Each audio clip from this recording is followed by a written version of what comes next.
Magandang gabi po sa inyo lahat.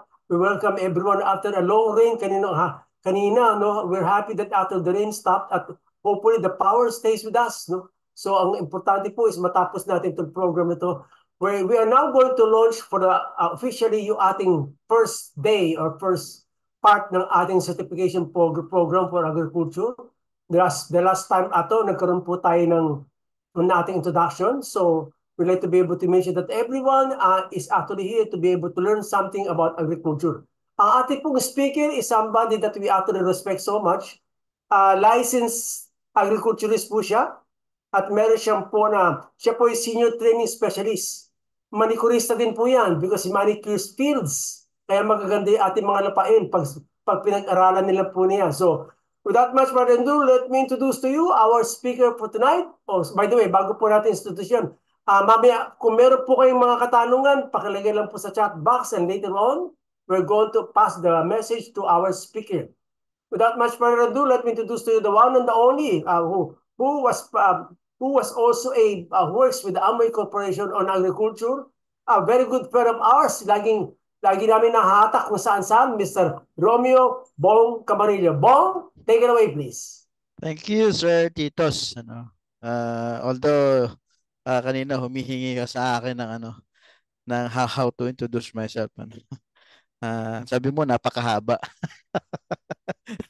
Kasi we have not so much time. Gusto ko kasing i-devote yung time ko sa pag-uusapan natin today because this is very interesting. So by the way, good evening to everybody, So for those who did not know me yet, so I am Romeo Camarillo Jr., your training senior specialist, assigned in Luzon. Okay? So ang co-partner ko po sa Mindanao si Apple Joe, if you know Apple Joe. Okay? So let me share my screen so that we can start our training tonight.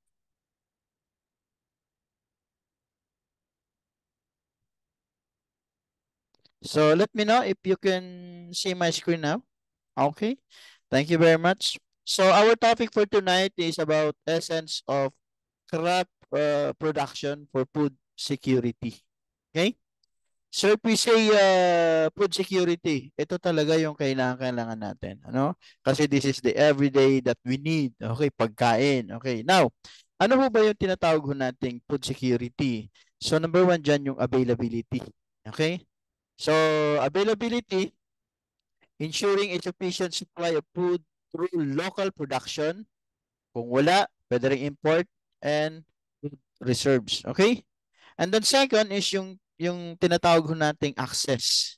So, access mean economic and physical access to food, addressing affordability. Ito yung isang kailangan din natin eh. Kahit napakaraming pagkain, kung sobrang mahal naman, mahirapan din tayo. Okay? As well as distribution networks and market infrastructure. Then third, yung utilization. So pag sinabi nating utilization, proper use of food through adequate diet, clean water, sanitation, healthcare to reach nutritional well-being. And aside from that, yung, di ba may mga programa sometimes ang gobyerno na they advertise na parang kumbaga hindi natin sinasayang yung pagkain, especially sa rice, di ba? Marami kasing kumbaga parang nasasayang lang. Okay? And then number four, stability. Stability of food supply and access over time, mitigating risk from environmental, economic, and as well as political factors. Now, talking of food security, so there are strategy para ma-enhance ho natin yung food security in urban areas. So, sa urban, maybe we can encourage, yung mga 'di ba dati planty to plantitan tawag natin yung sa mga um, during pandemic time na kumbaga they utilize yung mga plastic containers, yung iba naman na hilig sa halaman yung planty to plantita. And ito we can encourage yung mga ho natin kasama ho natin to make a rooftop gardens yan. So kung meron naman tayong medyo maluwang-luwang na area within the community, yung community garden na tinatawag natin, Then yung vertical farming naman, that is applicable ano sa mga kung meron no tayong mga konting space ano within our backyard ano para ito makapag-produce tayo ng fresh food within the cities. Okay? And the second, improving food distribution system. Ano? So developing efficient supply chains, reducing food waste, saka ensuring affordable price. Yan naman po yung importante, di ba? And then public-private partnership, collaborating with businesses to enhance food distribution, quality, and access. Parang may isang ano yun, isang example nito na uh, may isang company na kumbaga nakabili siya nung parang subdivision or gagawing subdivision but for now hindi pa siya na parang subdivide na siya pero hindi pa siya natatayo ng bahay and there are a group of people na kumbaga sila yung nagtatanim on that area so nakakapag-produce sila ng mga vegetables no within the urban areas and then number 4 is policy support ano urban planning policies that integrate food security considerations such as zoning for urban agriculture and markets. So that is the strategies ano sa mga urban areas.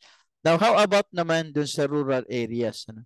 Sa rural areas naman, number one consideration talaga is yung infrastructure development. Kasi kahit po gaano kadami ang produce natin kung hindi naman ho natin ito may transport, 'di ba? So, considering dyan yung enhancing of roads, storage facilities, ano? Napakainam ho niyan. Isang example ho niyan sa pag-produce natin ng mga sibuyas, di ba? One time lang ho tayo in a year nagpo-produce ng sibuyas. So, we need a storage facilities para kumbaga ma-store ho natin yung mga sibuyas na yan para sa mga susunod pang mga buwan na wala ho tayong production.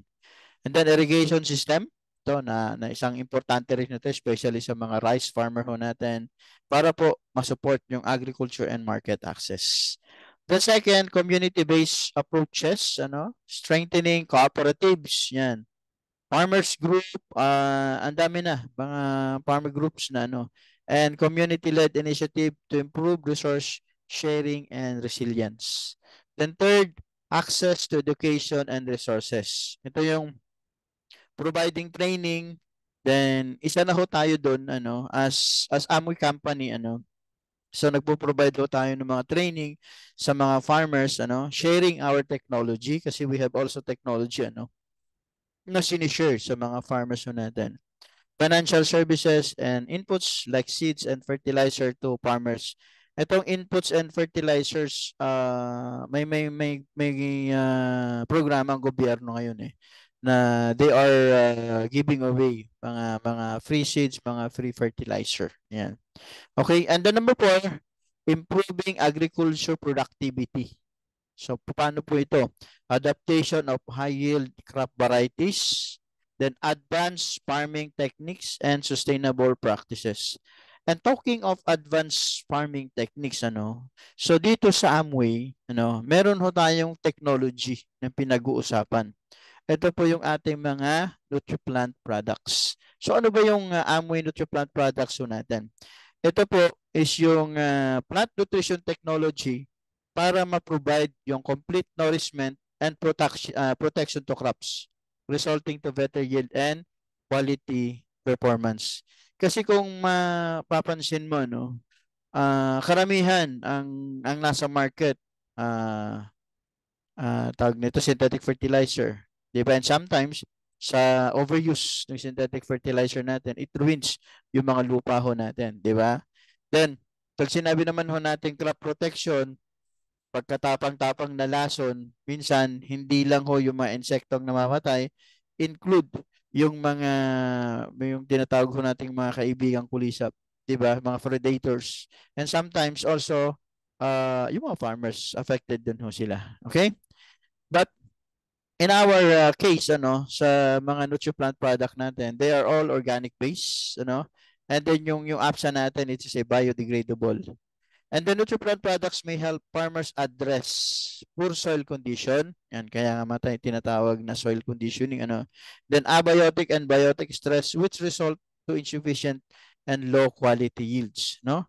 If we say abiotic and biotic stress, ito po yung mga disturbance sa mga growth stages ng halaman ho natin. If we say abiotic, ito yung environmental factors. No? Sobrang init, sobrang lamig, malalakas na ulan, malalakas na hangin, yan po yung abiotic stress. If we say biotic stress naman, ito yung mga living organism, ano? Kagaya ng mga uod, insekto, mga virus, mga pathogens na kumbaga ito yung nakakasira sa mga halaman ho natin. Okay? So, with that, itong mga product ho natin, it can really help.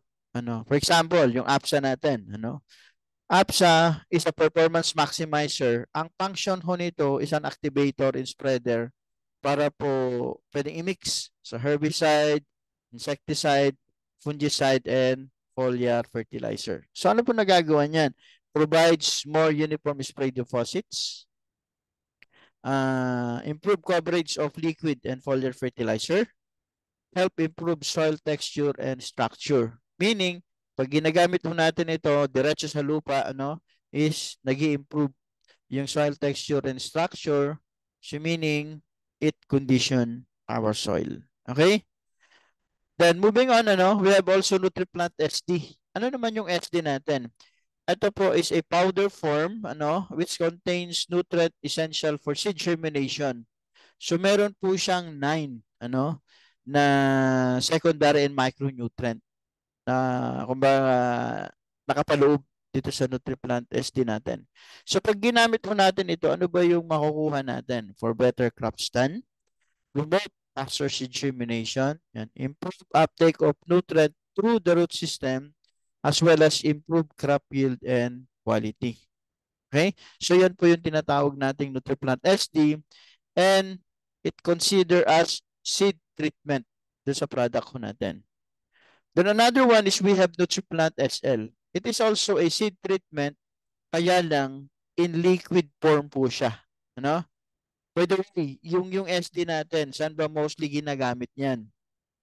Doon po sa mga seeds na kumbaga diretso nating itinatanim sa lupa. Corn seeds, vegetable seeds, pwede po yan. How about SL naman? Kasi nasa liquid form siya. Ito po intended dun sa mga ibinababad na buto. Kagaya nung palay, and as well as ginagamit natin dito dun sa tinatawag nating asexual propagation. If we say asexual propagation, ito yung mga itinatanim natin yung sariling katawan din. Kumbaga parang nagko-clone tayo, example of that is yung pong kamoteng kahoy, yan, cassava, sugarcane, as well as yung sweet potato, yung vines, So napakainam na pang-treat itong ating NutriPlant SL. Ang nagagawa niyan, promotes quicker germination, support larger root system, improve uptake of nutrient through the root system, and as well as improve crop yield and quality. Okay? So yan po yung ating dalawang seed treatment. Now, moving on. Ano naman po yung mga liquid fertilizer ho natin? So yung mga liquid fertilizer ho natin, meron ho tayong 4 na klase. And one of them, ito yung NutriPlant AG. Ano yung NutriPlant AG? A liquid concentrate developed using a unique and proprietary multi-stage process para po ma-improve yung nutrient uptake, translocation, at saka elicitor effect.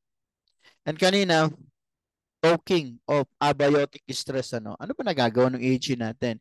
Yung AG natin, it helped to reduce negative effect ng abiotic stress kagaya ng heat, freezing, at saka drought. And then it also helped to reduce the effect of free radicals for better shelf life. Kaya nga merong mga ibang nakakagamit ng product natin na they say na kumbaga parang mas tumatagal yung kanilang ani. What I mean is if you ship or kumbaga i-travel mo siya or isang example niyan is yung romaine lettuce from Trinidad, kasi meron tayong back buyer diyan eh. Meron tayong buyer of drum ng AG diyan na ang nakita nila is talagang mas matagal mabulok, kasi ang romaine usually sa may puno yan eh. Diyan po nag-i-start ang pagkabulok niyan. Pero kino-compare nila yung nagamitan ng product natin, mas matagal yung kanyang shelf life. Okay? And then improve uptake of nutrient to the root system. Okay? Then aside from AG, we have also NutriPlant Zinc. So ano ba yung kagandahan ng zinc natin? It is a liquid foliar fertilizer. Kumbaga, ito yung nakakatulong para mag-supply ng available or readily zinc, pwedeng pang maintenance or pang correct ng deficiency, especially sa case ko natin, dito sa Pilipinas, they found out na halos 50% nung kumbaga yung lubog na area natin, if you say lubog na area, ito yung mga palayan ho natin, especially kung medyo mahina yung drainage ng ano mo, ito yung mga areas na zinc deficient eh. Okay?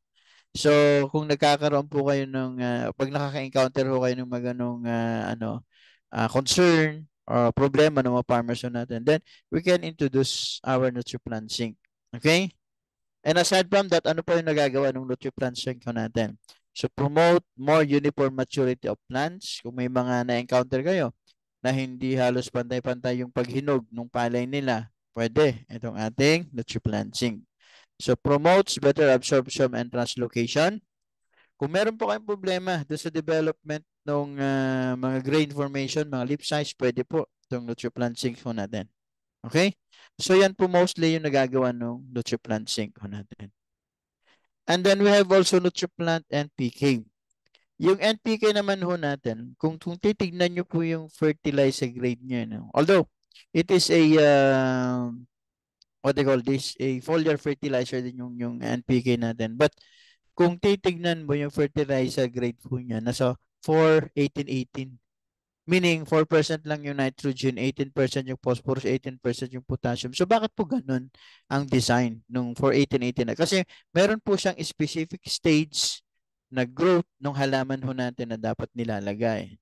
For example, in the case of palay, sa case ng palay, mainam po yan pag kumbaga meron ng paisa-isang lumalabas na bunga ng ating palay. Okay? Para po dun sa kumbaga grain development po niyan. Sa gulay naman, kung sa gulay naman, mainam yung ating NPK dun po sa fruit development. Diba ang stages ng gulay ho natin? Meron niyang flowering, tapos sa flowering may pollination. After pollination, mabubuo yung maliit na bunga. That's the best time na i-apply yung ating NutriPlant NPK. Okay? And yung NPK ho natin, mainam din po siyang gamitin, especially sa critical stage ng plant development ho natin. Okay? And last but not least, yung ating NutriPlant K+. It is a supplemental foliar fertilizer. Ang trabaho nito is kumbaga magbigay ng readily available na potassium, pwedeng pang maintenance or pang correct ng deficiency. And pag ginamit natin yung ating NutriPlant potassium, it will help to less susceptible sa sakit at kumbaga yung halaman ho natin lalakas yung resistensya niya laban sa mga insekto. And then promote firm stem and stalks, and then increase plumpness of grains and seeds. Okay?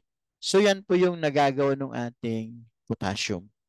So now, alam na ho natin ano ba yung mga benefits, ano ba yung nagagawa ng ating product. Pag-usapan ho natin, paano ba natin ito ginagamit step by step, So I have 3 commodities to discuss with you, We have the rice, corn, and yung vegetables ho natin. Sa vegetables ho natin, ang isang ginamit ho natin dito na example is yung sili, Yung siling anghang. Okay, so let's start with palay sa rice cultivation muna. So paano ho ba ginagamit yung ating mga product in terms of yung tinatawag ho nating technology wise sa Amway. Okay? So number 1, yung APSA 80, ginagamit ho natin ito as soil conditioning. So sa land preparation, paano ba yung mixture niyan? So kailangan ho natin ng 80 ml sa 16 liters. na tubig. Yung knapsack sprayer na ginagamit ng farmers ho natin, that is 16 liters. And sometimes meron ho tayong mga farmers right now na gumagamit na ng mga power sprayer, ano? And sometimes they dilute it in 200 liters yung sa isang drum. So kung isang drum ang i-dilute mo, you need 800 milliliters, ano? Yung isang litro natin, that is 1,000 milliliters. So meron pa matitira na halos 200 na milliliters, okay? And that's it. You can use for sticker na pag nag-spray ka ng mga insecticide, fungicide, as well as foliar fertilizer. Okay? Ang assumption ho namin is may pwede ho tayo makagamit ng 10 to 12 loads nung up sa 80 doon po sa isang hektarya pag nagso-soil condition ho tayo. Okay? And then ito po yung isang mainam na kumbaga itsura ng lupa na napakagandang sprayhan ng ating APSA 80. Kumbaga yung bagong lang siya. Rotovator ang tawag namin doon eh.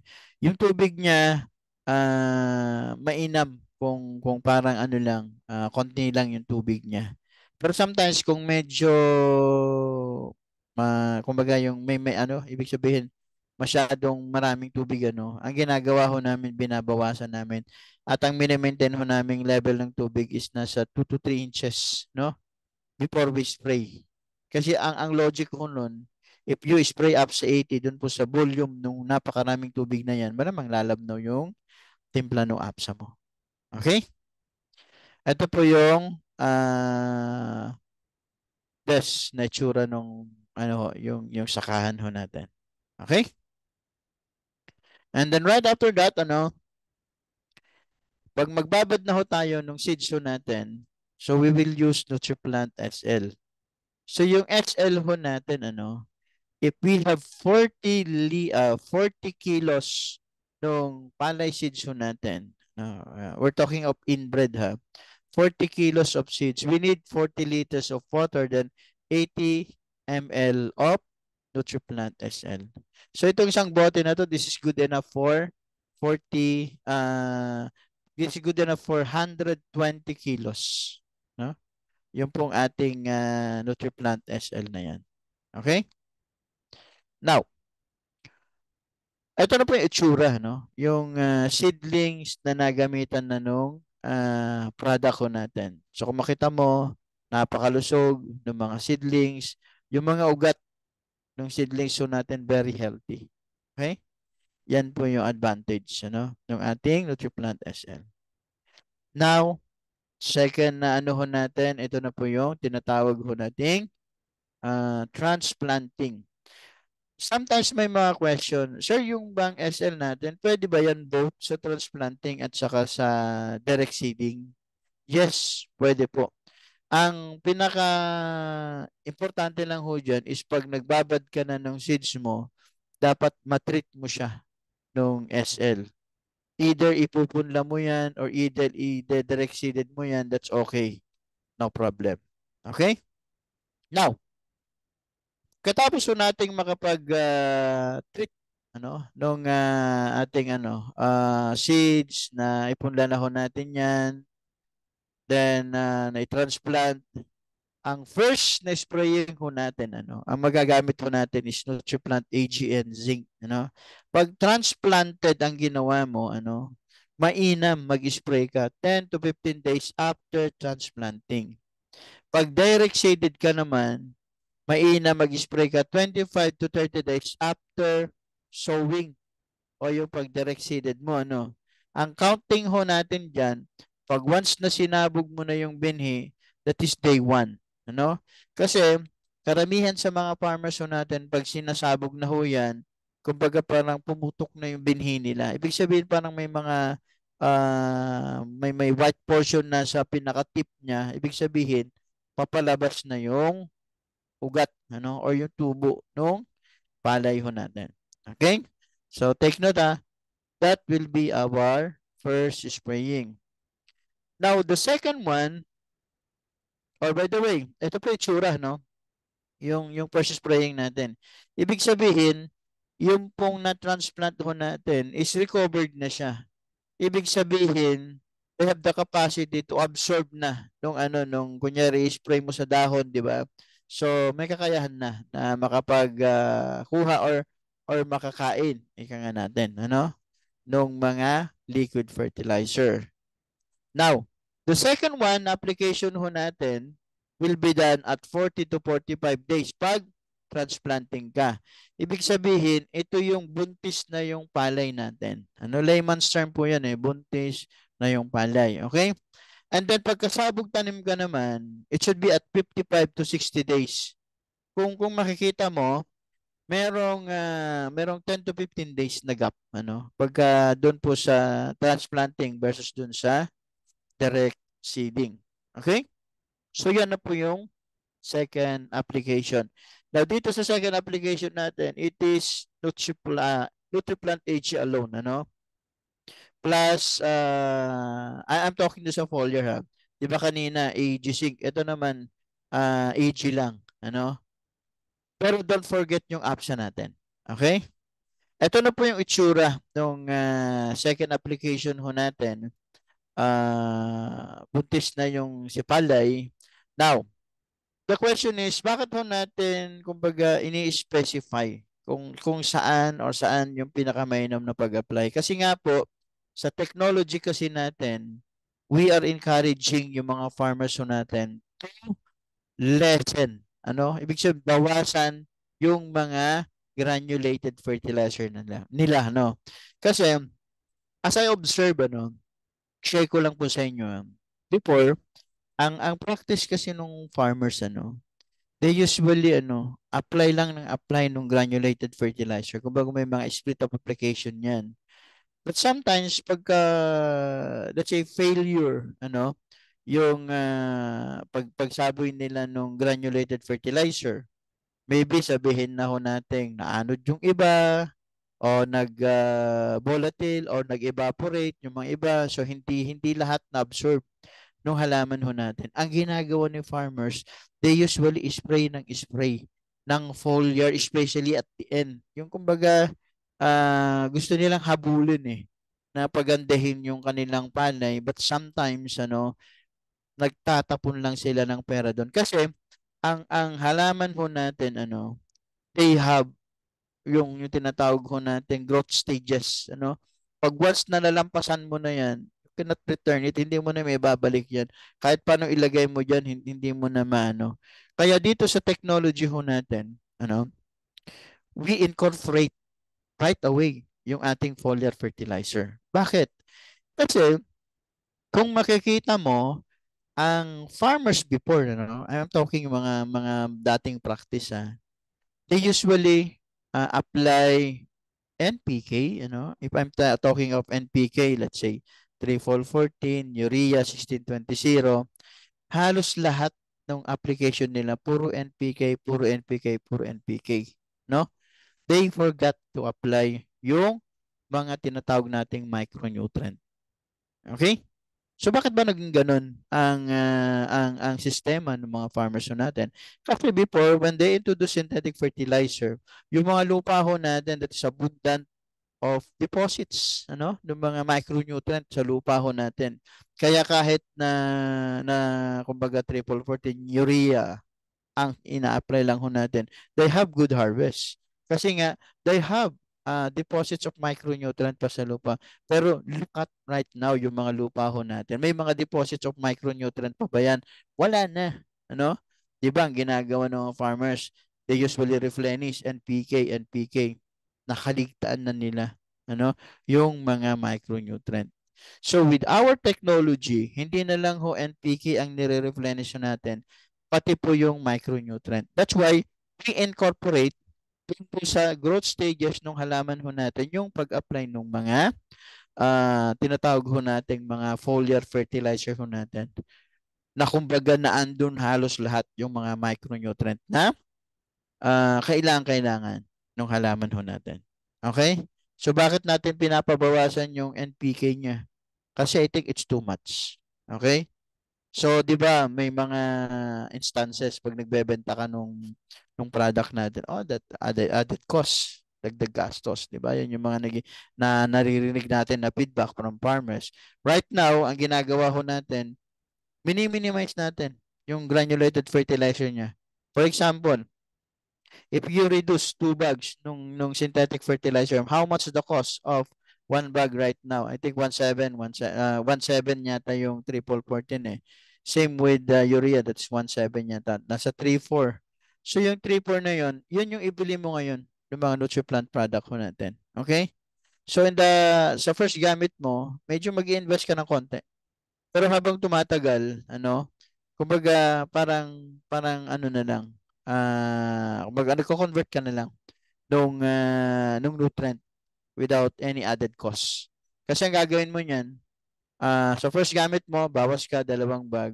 Second na gamit mo, bawas ka ulit ng 1 bag. Sa pangatlong gamit mo, bawas ka ulit ng 1 bag. So, dahan-dahan lang po yan. Okay?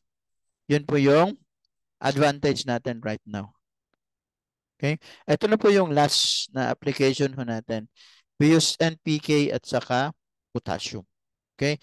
Kung transplanted ka, nasa 60 to 65 days. Pagsabog tanim ka naman, nasa 70 to 80 days. Okay? Ito na po itsura niyan. Yung tinatawag nating budding stage. Meron nang pa isa-isang lumalabas. As you notice dito po sa ibabang picture niya, meron na pong mga lumalabas na bunga. That's the perfect timing of application ng ating NPK at saka potassium. Yung mga iba, mga farmers natin, ang tawag nila dyan, layman's term, pabaon. Parang ganun. Okay? Now, I will show you some kumbaga, ito yung what I mean, yung area ko, dito, ginamit ko rito is yung 222 na variety. Maani po siya, no? Talagang magandang ani. Pero ang medyo lang dito, na pansin ko lang, pagka yung kanin mo, yung bahaw, so, pag malamig na siya, matigas yung kanin niya. Pero pagka naman bagong luto, mainam naman. Okay? Ayan. Ito po yung yung ani na niya. Pag kayo po ay nakagamit na nung product ko natin, tignan nyo po yung bigat nung naani nyo. Ito po yung pinakamagaan ko rito nasa 52, yung pinakamabigat ko, umabot po ako ng 67. Okay? So, yan na po yung labas doon po sa harvester ko natin.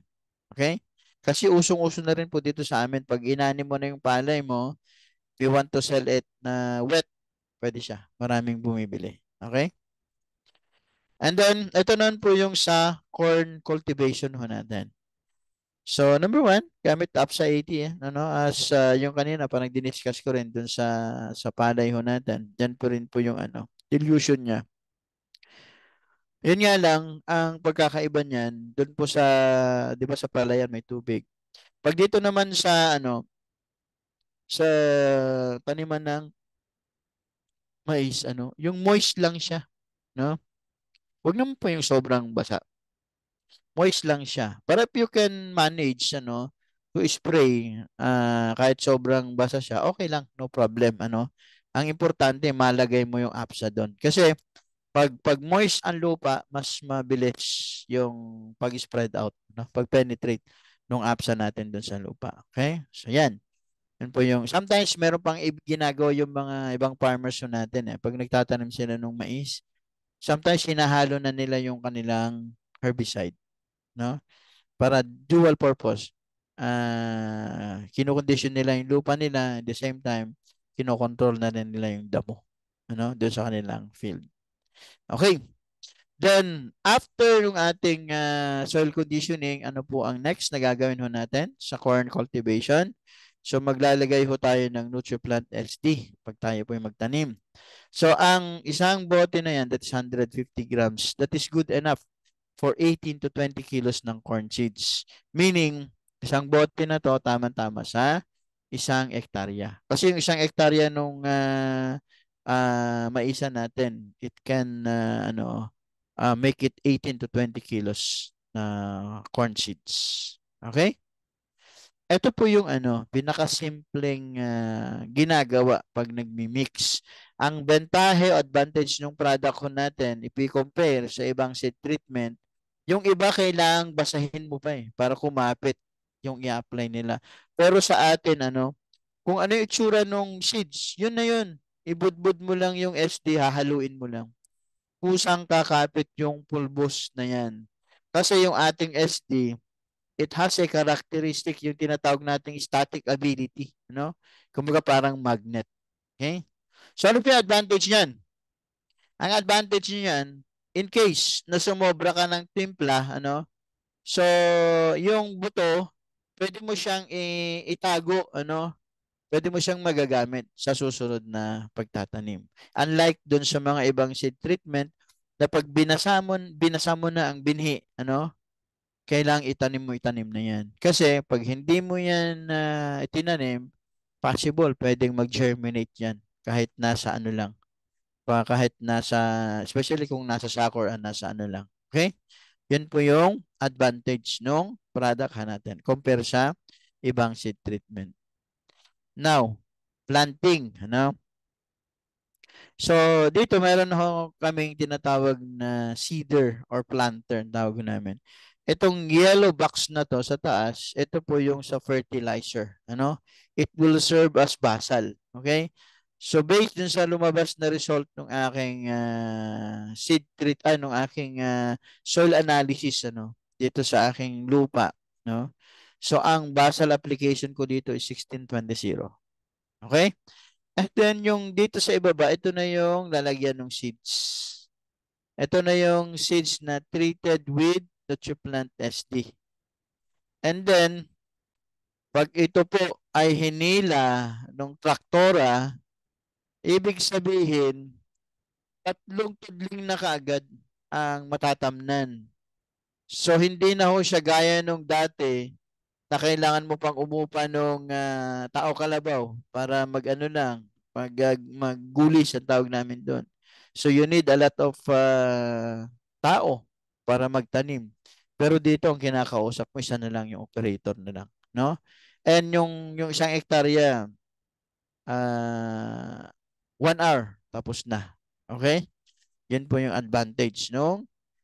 Kumbaga ito na yung ito na yung pupuntahan nung agriculture natin sa Pilipinas. Ito na yung tinatawag nating start nung farm mechanization. 'Di ba? Makita mo, meron na tayong makina sa pagtatanim. Meron na tayong makina sa pag-harvest, 'di ba? And eto I think dito sa Pilipinas meron na ring mangilan-ngilan na meron nito. Yung pag-spray, ginagamit na nila drone, So, wala na yung mano-mano, nag-spray kang ganun. Lumilipad na lang siya sa ibabaw nung natin. That's a future of agriculture. Medyo behind lang tayo if we compare sa ibang bansa. Okay? Pero diyan pupunta rin yung ating agriculture. Okay? And then, ito po yung advantage, Kung makita mo yung nalagyan mo ng SD, so makita mo yung tubo ng mais, pantay-pantay, pati yung distance ng pagkakatanim halos sa pantay-pantay. 'Di ba? Yan po yung advantage nung ating Nutriplant SD. Okay? Now, after planting, kasi nandun na yun nakapagtanim ka na, may basal ka na, next na gagawin mo niyan, mag-i-spray ko tayo Nutriplant AG. So, ang gagamitin na ho natin dyan is AG at saka zinc. When is the perfect timing to apply AG and zinc sa mais, sa 20 to 25 days. Or either, nasa 6 to 8 leaves na yung ating mais. Okay? And then, ito na po yung itsura. Yung tinatawag natin, first spraying. So, ang gagamitin mo dyan, AG, zinc, plus APSA. Yung APSA naman, given na yan. Every time mag spray ka, liquid fertilizer, mag spray ka ng herbicide, mag spray ka ng insecticide, always merong APSA 80. Okay? Then, yung next na application ho natin is at 40 to 45 days. Ang ilalagay naman ho natin dyan, NPK at potassium. Okay? Ito na po yun yung itsura niyan, yung last spraying. Although medyo na late na nga ho tayo dito. Kasi ang challenge dito, especially kung tall, yung matangkad, yung variety ng mais mo, ang challenge diyan is yung pag-spray. Medyo mahirap, Kaya habang manageable pa yung pag-spray, i-apply mo na yung NPK at saka K.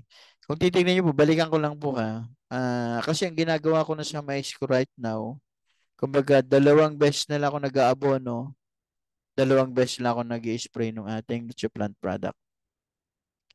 Balik lang ho tayo Balik lang ho tayo. Ito na yung first na application basal. May fertilizer na po yan. Then ito na po yung first application ko nung NutriPlant product natin. Then before po tayo pumunta dito sa second application ng NPK, anong foliar fertilizer natin. Di ba yun yung unang application? Ito yung pangalawa. In between yan, dyan na po ako naglalagay nung second application ko nung granulated fertilizer. So, ganun lang po yung kasimple. Okay? Then, right after that, mag-harvest na ho tayo. Hintayin na lang ho natin yung harvesting, So, meron naman na ho tayo mga harvester ngayon. Okay? So, yan po yung advantage if, kumbaga, semi-mechanized na yung farming mo. Kasi hindi pa natin masasabing fully mechanized for now eh. Okay? And then, i-observe nyo po yung bigat nung naaning mais. Sa nagbubuhat pa lang, nararamdaman na nila eh. Kung gaano ba kabigat yung Kasi, pag gumagamit tayo ng product natin, makita mo talagang solid na solid yung mga grains, nung mais. Okay? So, dyan mo ma-observe, mapapansin na mabigat yung grains nung mais o di kaya grains nung palay. Okay? The next, moving on, punta naman ho tayo sa vegetables. Sa vegetables naman, up sa 80 given. Ito dinidiscuss ko kanina, yung sa tawag natin land preparation, soil conditioning. Then sa vegetables, ang gagamitin natin is yung NutriPlant SD. So paano bang application yan? 45 to 65 grams of NutriPlant SD for every kilo ng vegetable seeds. Okay?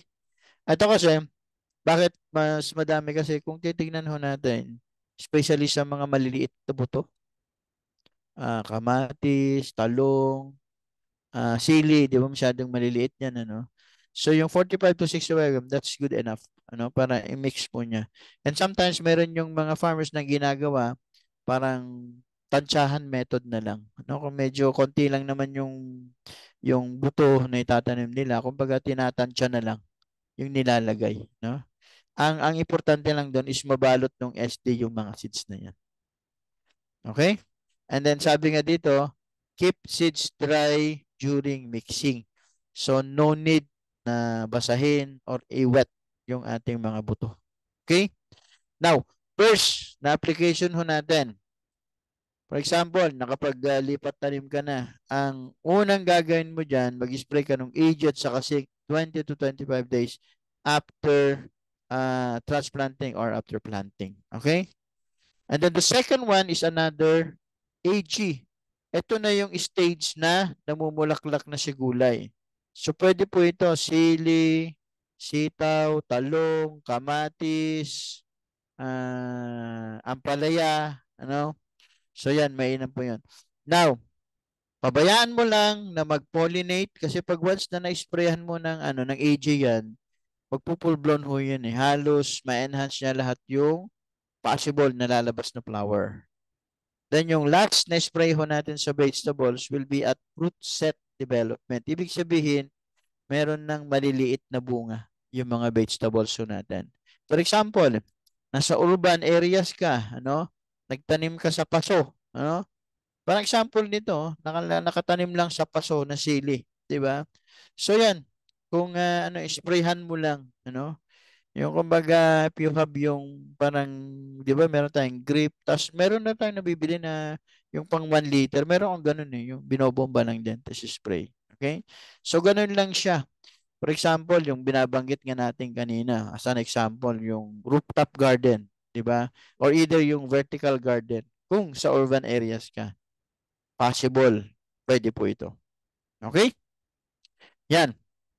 So I will share to you some result nung kumbaga mga latest na result ng mga product ko natin. Ito, kakukuha ko lang po ito last week because last week I've been in Mindoro, no? Kung makita mo ang difference, Same variety, Same planting date. Pero yung isa, etong kung nakaharap ka sa screen mo, yung bandang left, na-applyan ng Nutriplant. Itong bandang right, hindi ho na-applyan nung Nutriplant. Pero makita mo ang labas ng bunga niya. Halos mas marami ang bunga nitong treated versus dun sa hindi untreated, dun sa hindi treated. 'Di ba? So yan, yung nagpapatunay na talagang maganda yung ating product. Okay? Sa corn, tingnan natin sa corn ha. Tingnan nyo po yung untreated versus dun sa treated. Ito po, yung mais na to dumadanas, nung, kumbaga, drought, no? So, meaning, stress yung mga mais natin. Pero tignan mo yung hindi treated, talagang lumulukot yung dahon. Pero dito sa treated, makita mo, kumbaga, na ano din, naapektuhan din siya, pero hindi siya ganong kagrabe. Ibig sabihin, ito na yung sinasabi mo natin na kumbaga nare-reduce yung effect ng tinatawag nating mga abiotic stress. Ito na yung mga environmental factor. So ano po ang advantage niyan? Ano pong benefits niyan? Meaning, hindi ho basta-basta bibigay yung halaman mo. In terms sa yield, at least mas nakakalamang ka pa rin compare dun po sa traditional na ginagawa ng mga farmers ho natin. So that is yung technology ho natin na pinag-uusapan ho natin today. Okay? Ato naman sa urban gardening, ito this was taken during pandemic time, kasi one of our ABOs, si Sir Joan, sa Novaliches, Quezon City doon. So nag-ano lang lang siya ng mga lettuce, dito sa mga container, plastic container na to. And kumbaga nakakapag-produce siya, ng dito lang sa sinasabit niya lang, nasa 1.5 kilos. Kumbaga ilang puno lang 'yan. And hindi lang naman po siya minsan mag-ani, 'di ba? 'Yun po yung advantage. And ang isang bentahin niyan, kumbaga safe na safe po siya doon sa kinakain niyang vegetables. Okay? Kasi alam niya kung paano produce yung kinakain niya. So, kumbaga organic ang labas or yung dating. Okay? So those are mga example ng natin. Kumbaga gumamit na ng product ko natin.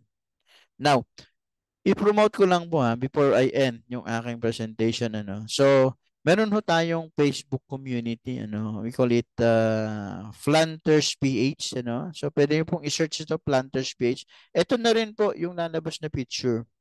Try nyo pong mag-join, try nyo pong i-visit yung ating Facebook community.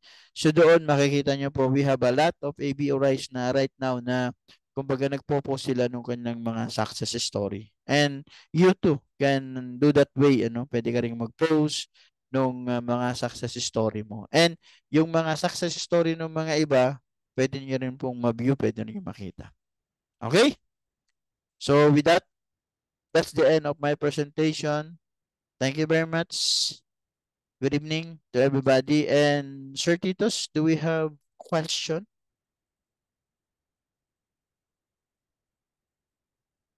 Naka-mute ka, Sir Titos. Naka-mute ka. Yeah, there you go. So bago po tayo pumunta sa ating mga katanungan, I'd like to be able to request yung si Chad and si Joby kung pwedeng i-play nila yung kanilang video. And then susundan po natin siya ng ating mga katanungan. Meron po kami natanggap dito na tanong na pwede natin mag-prepare si Bong na paano daw yan pag yung tumatama talagang tag-init. Anong pwedeng anong pwedeng ang ano yung para advantage ng ating produkto at yung proseso natin. So at Okay. any time ready, sige, ikaw muna, Bong, please. Please, Bong. Okay, can I answer na, John? Yes, Yan, please. okay. So, tayo naman na-observe naman natin na pagka worst na yung drought na nararanasan natin, wala naman tayong masasabi na makakapag-survive yung mga halaman ho natin. Halos pagka worst, we're talking of worst na drought.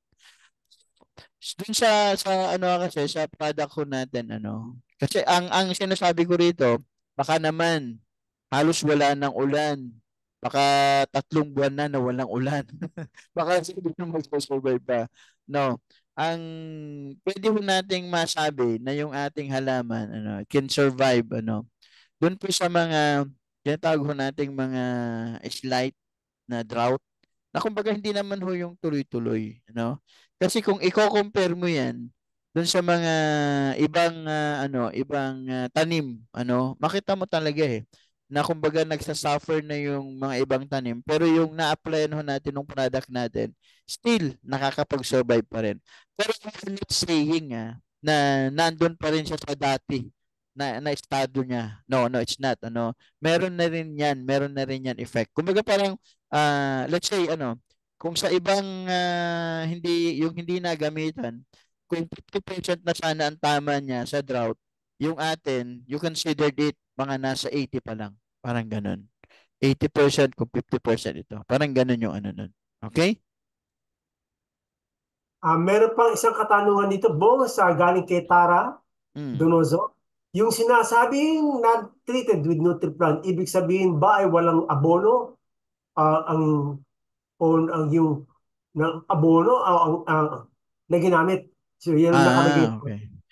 They are both treated with yung synthetic fertilizer yung ginagamit na usual ng mga farmers natin. Ang pagkakaiba lang nun, yung treated meaning nagamitan ng product ko natin. Yung untreated, hindi siya nagamitan ng product. Pero both that yung dalawang area na yan is nagamitan niya ng granulated fertilizer. Ang sinasabi natin dito yung product natin. Okay? Yung isa treated, yung isa na treated. Thank you, Bong. Chad, if you're ready to be able to play yung ating video para mapakita natin ng sample na ating ginagalawan sa probinsya. Okay, Titus.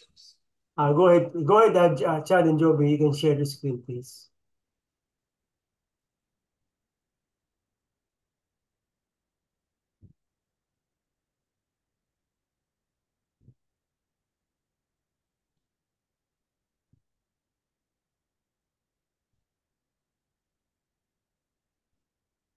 May sound ba siya, Chad and Joby? Chad, go ahead, please.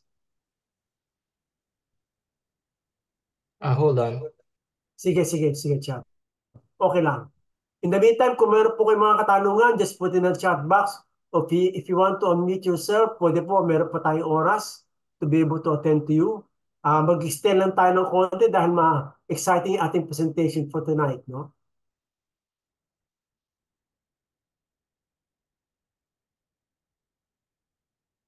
Meron tayong konting technical difficulties, pero hindi technical guy naman si Chad, so kayang-kaya niya yan. Ito po yung example na ginawa nila sa Pangasinan. At makita po natin na yung ating... sige, Chad, go ahead, please.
Salamat, Chad. Salamat, Joby. So, back to you, Bong. Yan po yung example na ginawa namin sa Manggaterem yan, ano?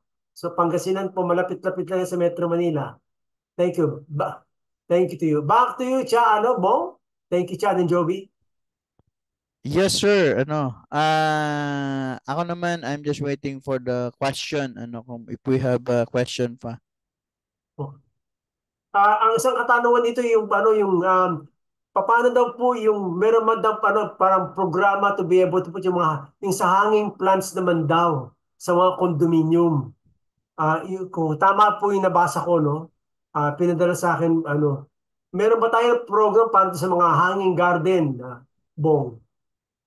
Yes, sir. We have. In fact, meron pa nga kaming meron pa nga kaming mga presentation diyan sa mga hanging plants na 'yan. Ano ba yung do's and don'ts na ganun. Okay?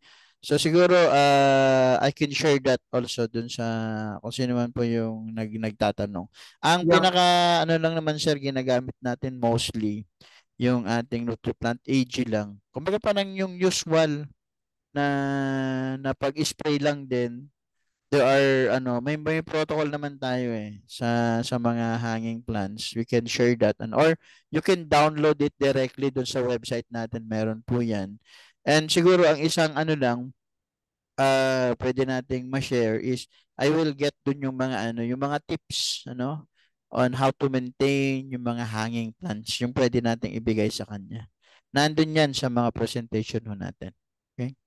Meron pang isang kasunod na katanungan dito. Subdivision owners daw sila. Meron association.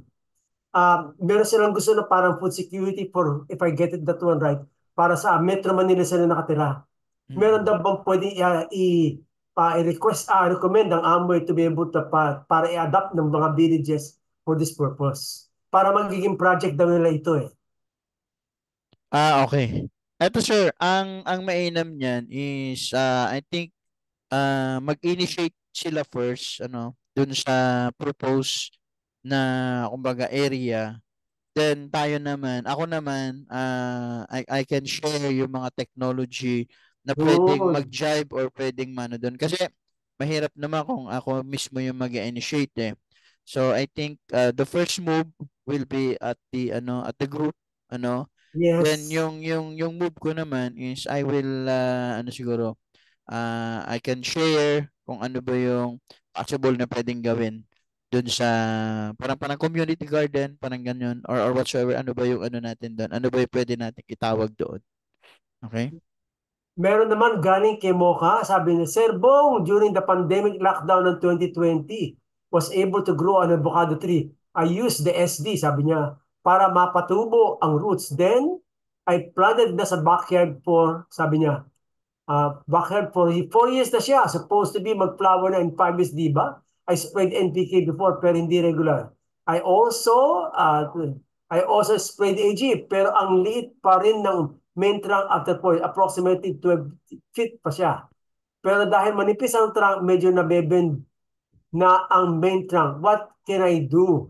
Ayan. Okay. Naganda ng tanong ni Mocha. Thank you, Ma'am Actual Mocha. experience ko, actual experience. Yeah. Ang tanong ko diyan per sir, ano ba yung tinanim niya? Seedling, yung buto ba mismo? Ito O yan po. ba ay graft? Ay, yung buto. Yan. Mocha, please. Kung buto ang itinanim mo, ma'am, kailangan talaga natin ng mahaba-habang niyan, years bago natin mapalabas yung bunga. Okay? It takes 8 hanggang 10 years yan bago mamunga. Pagka-seeds ang tinanim mo.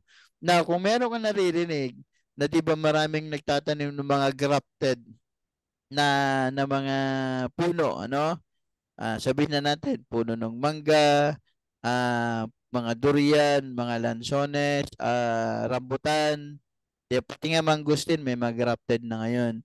Pag sinabing grafted kasi, mas early yung pamumunga niya. As early as 3 hanggang 5 years mag-beaver fruit na yan. So yun yung concern natin ngayon diyan. Kung seeds yan, talagang medyo matagal ang paghahantay natin. Pero kung grafted, mas kumbaga mas madali para mamunga. Okay? Now, doon po sa mga concern nyo, doon sa manipis ang trunk, ito ba nakatanim sa paso or nakatanim sa mismong Sa lupa na lupa, sa lupa, no?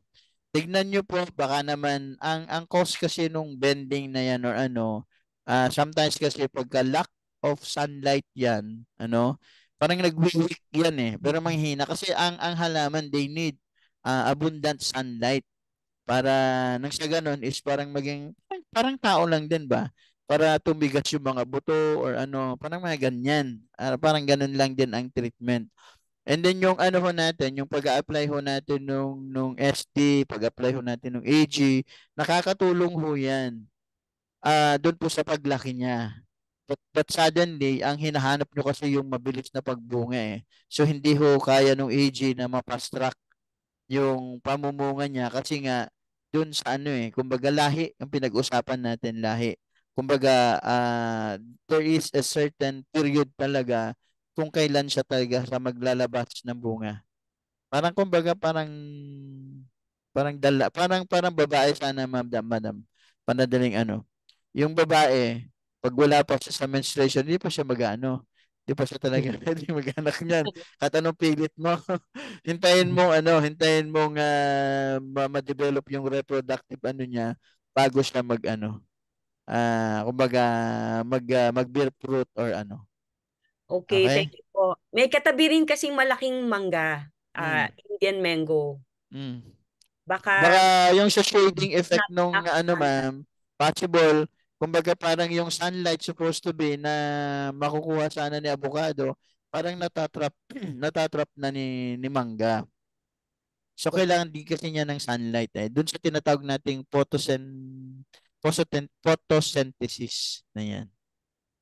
Okay, Okay? thank you Sir Bong. Baka mamaya magtanong ka no advice. Baka putulin mo yung mangga para lumaki avocado. No, don't do that. Trim Don't do yung that. branches ng mangga siguro pwede. Yes, kung may mga may chances na para makasagap lang ng sunlight. Ang avocado hindi naman niya kailangan talaga nung nung sobrang sunlight niyan eh. Kumbaga yung lang, yung sakto lang. Okay?